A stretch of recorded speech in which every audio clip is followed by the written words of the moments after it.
নমস্কার, পল্লীবার্তা থেকে প্রদীপ কুমার বিশ্বাস বলছি। চলে গেলেন রামজি রাও।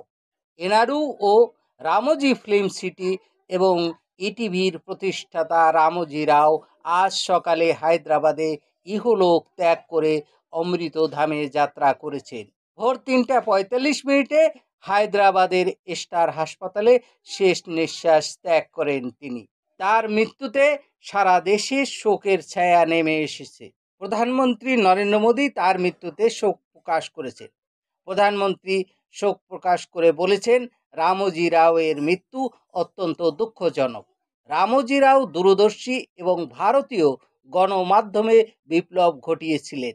তার সমৃদ্ধ অবদান সাংবাদিকতা ও চলচ্চিত্র জগতে একটি অমোঘ চিহ্ন রেখে গেছে।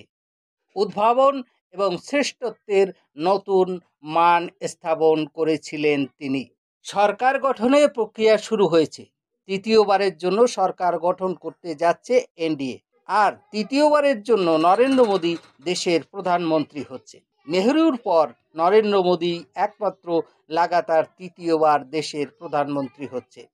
৯ জুন রবিবার নরেন্দ্র মোদীর নেতৃত্বে মন্ত্রিসভা শপথ গ্রহণ করবে। শরিক দলের রেল, অর্থ, প্রতিরক্ষা ও বিদেশ দপ্তরের মতো গুরুত্বপূর্ণ মন্ত্রকগুলির দাবি থাকলেও শেষ পর্যন্ত এই দপ্তরগুলি হয়তোবা বিজেপির হাতেই থাকবে।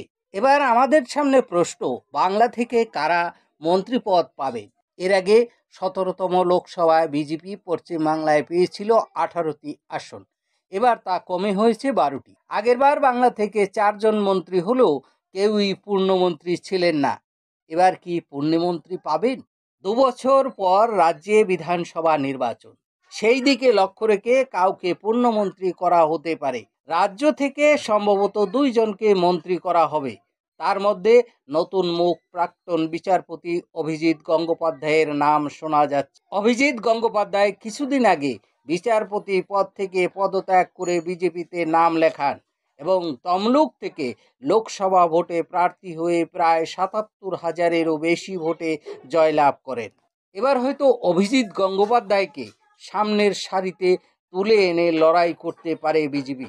এখানে উল্লেখ করা প্রয়োজন, অভিজিৎ গঙ্গোপাধ্যায় বিচারপতি থাকাকালীন একাধিক এমন রায় দিয়েছিলেন যা রাজ্যের তৃণমূল সরকারের বিরুদ্ধে যায়। স্কুলের নিয়োগ দুর্নীতি মামলায় তার ঐতিহাসিক সব রায় এবং বিচার প্রক্রিয়ার দ্রুততার যে নজির তিনি গড়েছেন, তাতে তিনি মানুষের মনে দেবতার আসনে উন্নীত হয়েছেন। তার তৎপরতার জন্যই শিক্ষা বিভাগের অনেক গুরুত্বপূর্ণ পদাধিকারী এখনও জেলে। তার এই হিরোইক ইমেজকে কাজে লাগাতে বিজেপি হয়তো তাকে সামনের সারিতে তুলে নিয়ে আসতে চাইবে। বাকিটা জানতে অপেক্ষা করতে হবে আমাদের ৯ জুন পর্যন্ত।